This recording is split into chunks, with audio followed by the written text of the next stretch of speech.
In this video, we'll discuss how to ask questions. And there's actually two videos in this series. This video will focus on the pre-introduce, so connect and develop. And then the next video will focus on introduce, follow up, and close. So Jason, since you really did the communication training, why don't you start off and share with us how you go about asking questions as you connect with people and then take them into the develop step of the communication cycle? Well, first of all, the reason why you need to ask questions is a lot of times if you have to connect with somebody, it's probably because you don't know them very well, you haven't talked to them a while, just a lot, basically somebody you're not like going right into conversation with like old friends, basically. So just understand that first. So asking questions in this setting, which is the connect step, is finding out things in a general sense that will get the person talking, and then you'll get more specific as you see what they say in the conversation. So, if you're somewhere, you might ask somebody, what do you do for fun?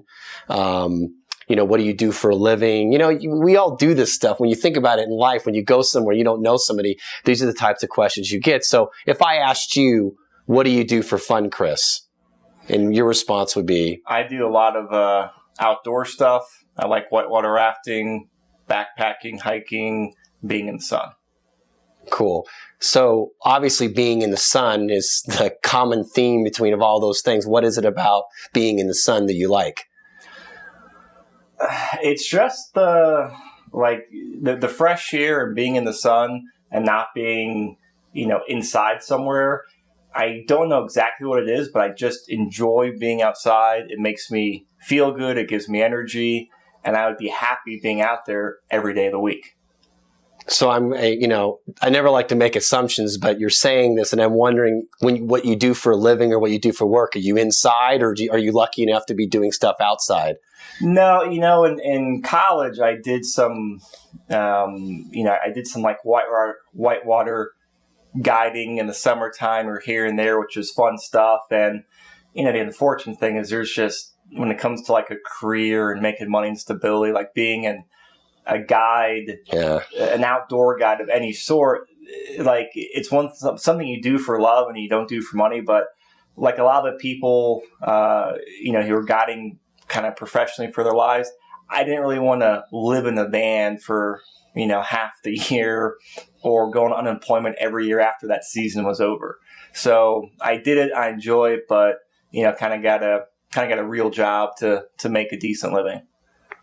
So you can see here, wouldn't say I've connected with this person yet, but for somebody I just met, it's not bad. He's talking a lot, he's not giving me one-word answers. This is what you're shooting for. And a lot of time in a natural setting, they're going to then return and say something to you, and you'll actually get a conversation going.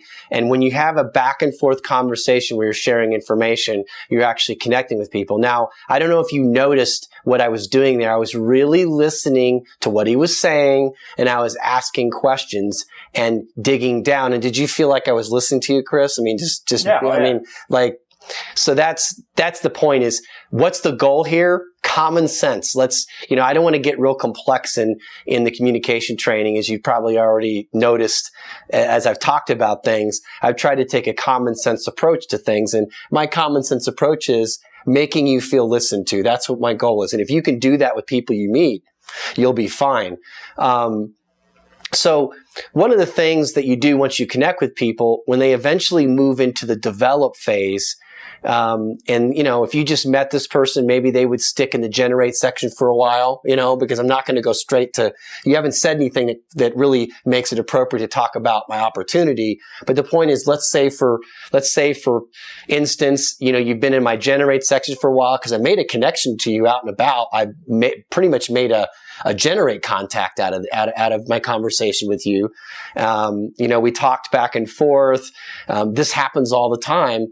So let's say in one day when I'm catching up with you, you say something like, say something that you think would qualify you for the business, like, well, before we jump into that, I want to clarify something that you did really a good job at, that a lot of amateur MLMers will do. that last thing I said, where I said, yeah, I love being outdoors, but I didn't want a guide job. So I got a real job. I work inside behind a computer all day. That was the third or fourth question Jason asked me a minute in the conversation. A lot of unprofessional or amateur MLMers would say, what if I could show you a way where you could still make good money, but be outside? And so a lot of people do that. And when Jason says kind of going from connect to develop or identifying opportunities, like there's just that inkling right there that there might be something there potentially that might work for his network marketing business, but knows how he didn't jump into there and do that line, which probably 99% of people out there would. So I wanted to identify that because Jason did a good job on there, and it's subtle, and I wouldn't recommend you do that because it is cheesy, it doesn't work too well, and you'll burn a lot of bridges. Well, and something I want to bring up is there's a differentiation between connecting with somebody in a generate sense, which is an example that I gave you, and in the connect step when you actually have a contact. So in other words, if I'm doing the connect and the communication process, either in business or customer, it's because I've already established some opportunity to introduce my company to them in some way, whether it be product or business. In that situation, I just met you somewhere. Now, if I were connecting with you after you said, hey, I wish I could find something where I could spend more time outdoors. Let's say that happened. And so I'm like, okay, I've talked to this guy for a while, met him at this networking function, let's say, and then I move you over to my business contact in our marketing system for people that are not in our team, that are out in the industry, that use this training. We have our own marketing system. And so I move them over into like a business contact or customer contact status. What I do at that point in connecting with you is, since I already kind of have that relationship with you, I'm still going to connect with you on that level and ask questions. How's it going? What's up? But it may be more on a more surface level because I've already established that relationship with you. Now, if you were somebody that let's say, a lead that I generated on the internet, like I generated an internet contact, and it's the first time you've expressed an interest in something that you've responded to you, I would still do that same type of conversation. Even the only difference between somebody I met at let's say a dinner party that's just purely a generate level type contact, somebody that's kind of still cultivating that relationship, as opposed to somebody who raised their hand and said, hey, I'm looking for something. I still need to establish that connection, and I would do the same thing. So assuming I did that, and then I decided, well, I'm going to use what we call marketing methods in our team.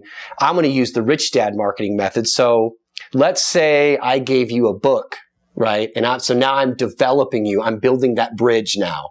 Okay. I need to know what questions to ask in that development cycle of the communication process. So I give you the Rich Dad book, and what would you ask somebody if you gave them the Rich Dad book? If I gave you the Rich Dad book, what do you think I should ask you? Like after you read it, or maybe you're reading some of it, or maybe you finished it.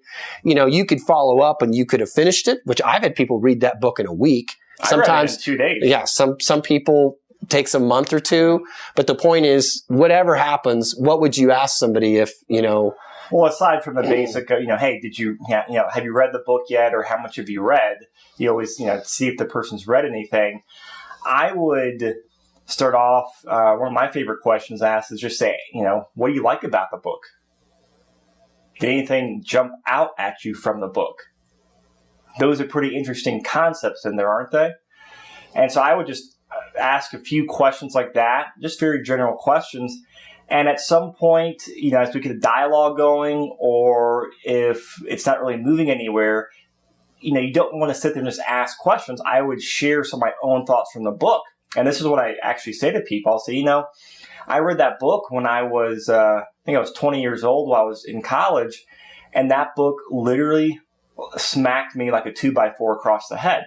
I've always been a hard worker. I worked hard in school, got good grades, went to a good college, exactly what Rich Dad Poor Dad says.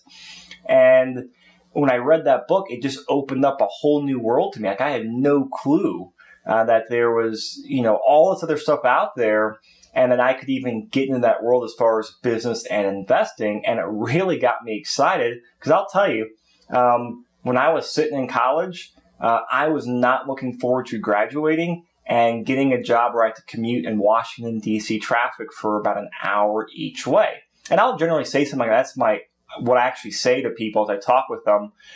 So you can share a little information like that too as you ask questions to add to the conversation or help get the ball rolling. And so you read the book, and if I'm in the develop step, I would ask you, well, what's jumped out you in the book? Like, what did you like the most, or what did you connect with in that book? In that book, it was the fact that going to school and getting good grades and getting a college degree doesn't equate anymore to a great job or great income. Just the way things are shifting, there's not a job, you're not guaranteed a job anymore out there. Like when I was in college, I saw my older friends graduate and they weren't able to get jobs in their field, or they would get low paying jobs and live back home with their parents.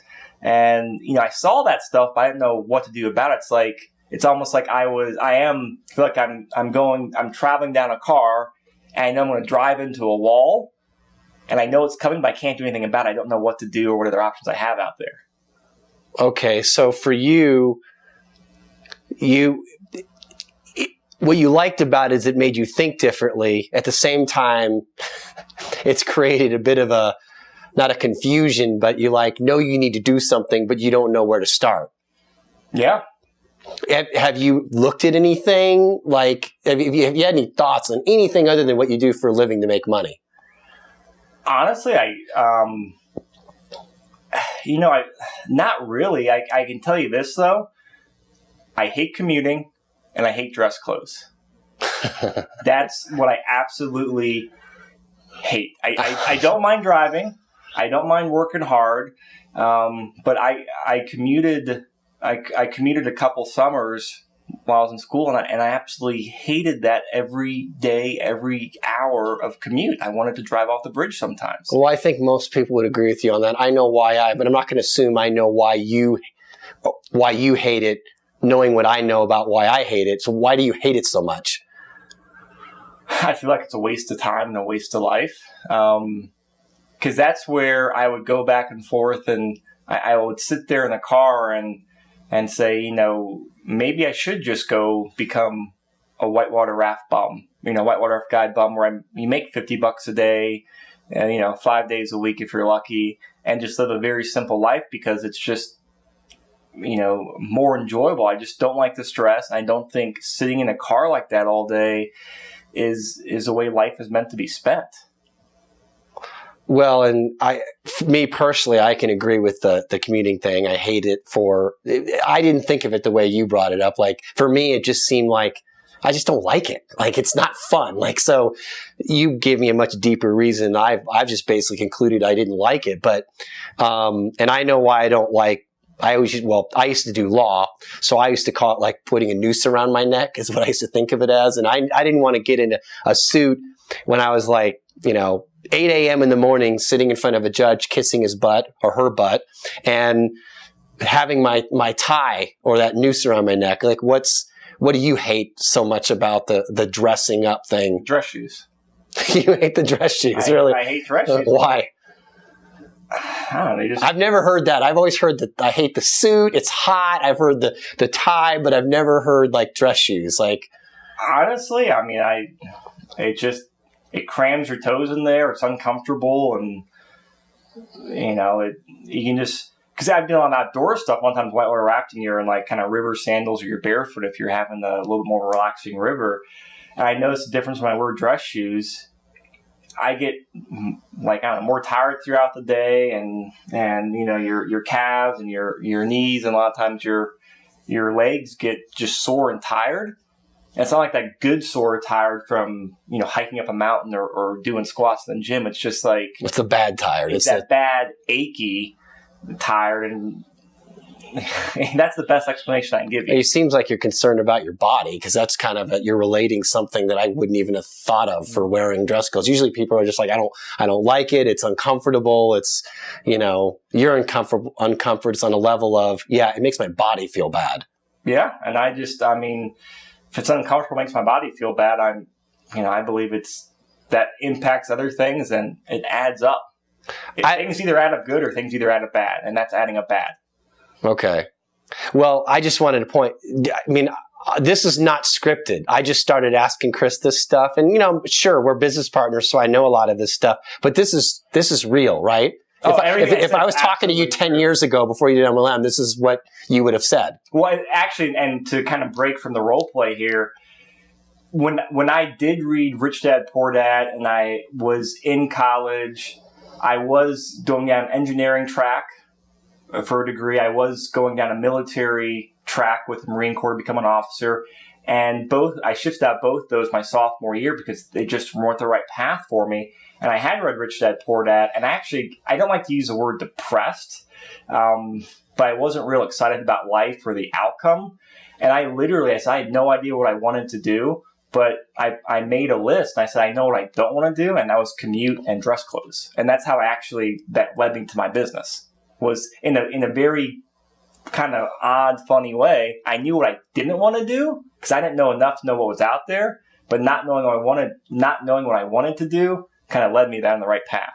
And so what I want to point out to people, not to pat myself on the back, but I actually found something out about why you hate dressing up that I would have never thought that I would have gotten out of you. And the only way I got that is I kept asking questions, listening to you, like who would have thought that I figured out that the guy hates dress shoes because it makes his body feel bad. Now I also know that he values his body and cares about I'm making assumptions right now, and I'm not saying that to him, but at least I've got a little hint that this person cares about their body. They're concerned about their body being disrupted by something. Is that a fair thing to say? And you're actively listening as you do this. Yeah. So I'm thinking about these things, and so this is how you do that. Now, I don't want to feel like we're fixated on Rich Dad Poor Dad. There's a lot of different ways that you can bridge the gap between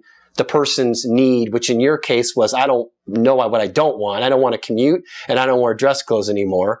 And your company, your product or service. So I'm just using this as an example because it's something that I think anyone in the industry can do.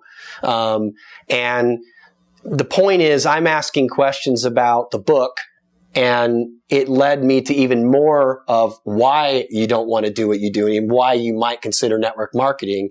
And that's developing you. So at this point, I'd be totally ready to send you to some sort of information that would expand on what Rich Dad talks about in his book. And I think it'd be pretty safe to say that I've created a bridge across the river. And the analogy I gave in some of the training is the Mississippi River.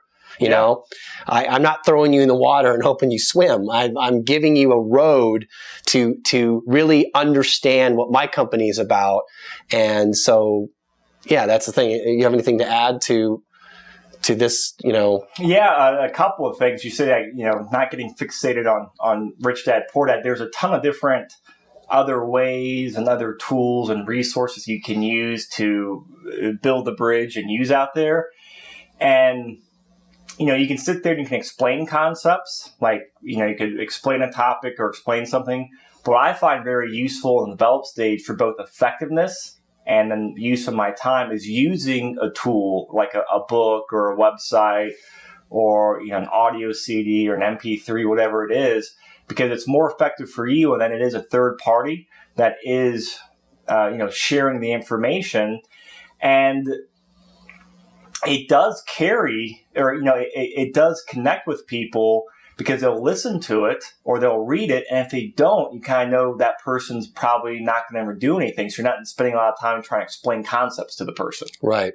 And the way I like to think of what Jason did really well, I always think of the word engage as I'm connecting with people. That's just the way I mentally think about it, where you saw Jason when asked a question or two, and then he would share some information about himself, like, in a similar topic, when he shared about my distaste for professional clothing, he kind of joked about the noose around the neck with the tie and the suit.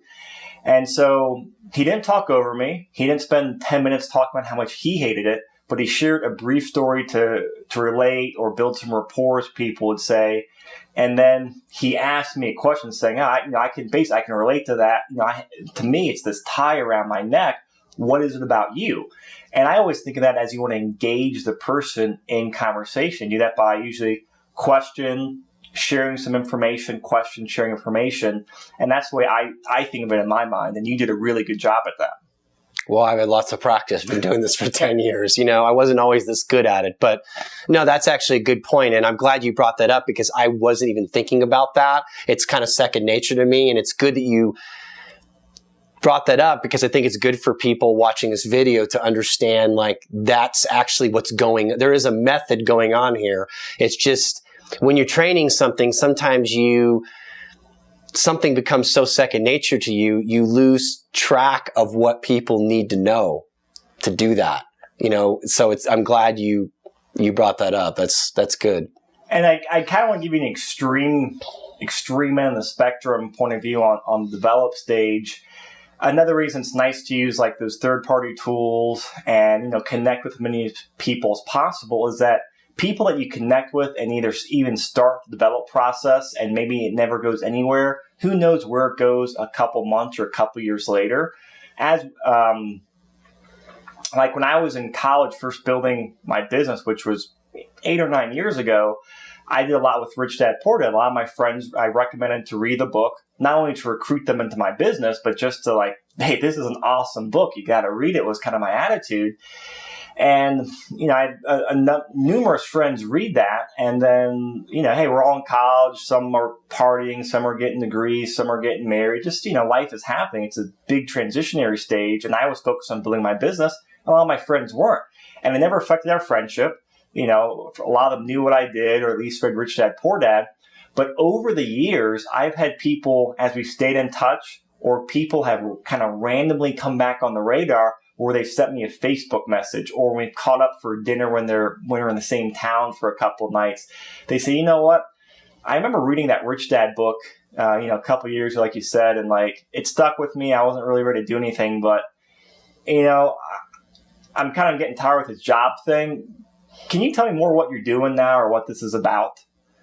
And that's a true story. It's happened to, I can think of 4 different people off the top of my head I've done that with since college. Yeah. And that's kind of the extreme end of the development. Most people will be, what you say, anywhere from a conversation to a week or 2 to develop. Yeah, usually. It just depends on the person. And the key here is, you can know the communication training and the communication process, but if you don't know how to ask the questions as you go through the steps, it makes the process less effective. So it's kind of like, if you're pushing the person through the process or they're walking themselves through the process, that's going to happen a lot faster. It's going to go a lot smoother if you know how to ask questions, which is why this is kind of a supplemental video. Now that you generally know the communication process and what each step is for and why, now you can take the subtle things that you need to do as you go through the process, and asking questions is definitely one of them. And I think we've done a pretty good job of giving people